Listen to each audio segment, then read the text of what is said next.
Perkenalkan, nama saya Sarah Ibu, NPM 2083204 dari kelas manajemen ekonomi. Di sini saya akan mengerjakan tugas statistika tentang regresi linear berganda, yang dimana datanya sudah dapat dan sama persis dengan data di video sebelumnya. Jadi langsung saja ke pengujiannya. Langsung saja kita analyze, terus kita regresi linear, terus kita prestasi kerja di dependent, independensi, dan lainnya di independen.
Nah, akan muncul tabel-tabel seperti ini dan histogram dari data tersebut.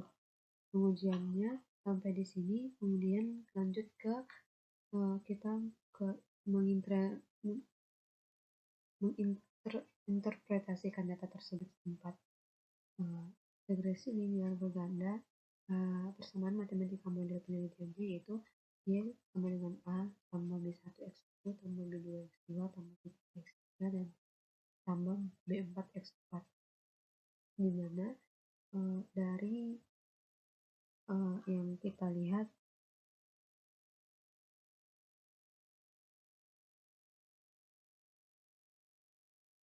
dimana yang kita kerjakan di SPSS tadi di sini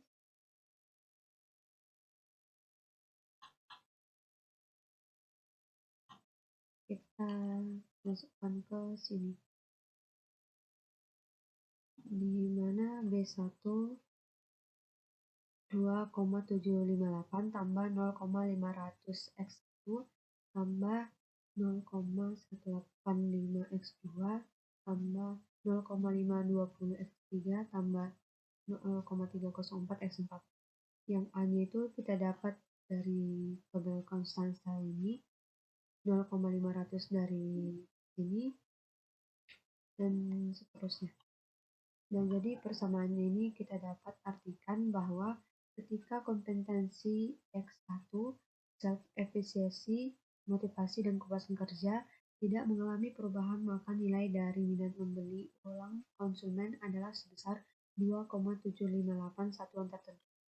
Yang kedua, ketika kompetensi X1 mengalami perubahan pada satuan tertentu, maka akan dapat meningkatkan prestasi kerja sebesar 0,500 satuan tertentu dengan asumsi bahwa variabel lainnya tidak mengalami perubahan. Yang ketiga, ketika subdeviasi X2 mengalami perubahan pada suatu tertentu, maka akan dapat meningkatkan prestasi kerja sebesar 0,185 satuan tertentu dengan asumsi bahwa variabel lainnya tidak mengalami perubahan. Yang keempat, ketika motivasi X3 mengalami perubahan pada satuan tertentu, maka akan dapat menurunkan prestasi kerja sebesar 0,52 satuan tertentu dengan asumsi bahwa variabel lainnya tidak mengalami perubahan. Yang kelima, ketika puasan pekerjaan X4 mengalami perubahan pada satuan tertentu, maka akan dapat meningkatkan prestasi kerja sebesar 0,304 satuan tertentu dengan asumsi bahwa variabel lainnya tidak mengalami perubahan. Yang ini koefisien determinasi dapat dilihat bahwa dalam tabel tersebut diketahui bahwa nilai RR square adalah sebesar 0,470 atau sama dengan 47,0%. Di sini kita lihat artinya bahwa kompetensi self-deviasi, motivasi, dan kepuasan kerja mampu menjelaskan prestasi kerja adalah sebesar 47%, sisanya 53% dijelaskan oleh variabel lain yang tidak dimasukkan ke dalam model penelitian ini.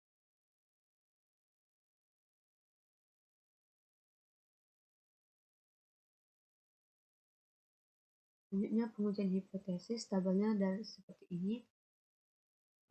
Nilai pada pengujian hipotesis ini kita dapat membandingkan di mana nilai F hitung dengan nilai F tabelnya. Di mana untuk mengetahui nilai F tabel, terlebih dahulu ditentukan besarnya nilai derajat bebas. Dan derajat bebas penyebut yaitu df2.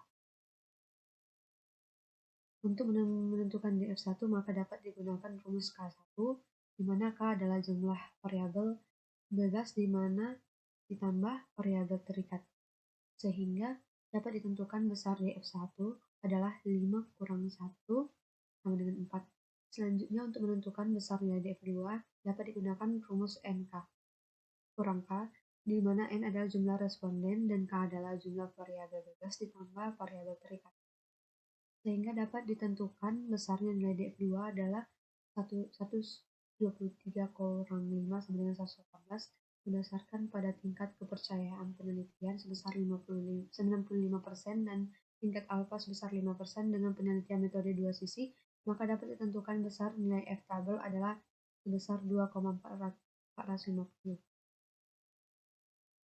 Berdasarkan pada hasil pada tabel 3 tersebut dan nilai F tabel, dapat diketahui bahwa nilai F hitung lebih besar dari nilai F tabel, di mana nilai F hitung adalah sebesar 26,121, lebih besar dari F tabel sebesar 2,450.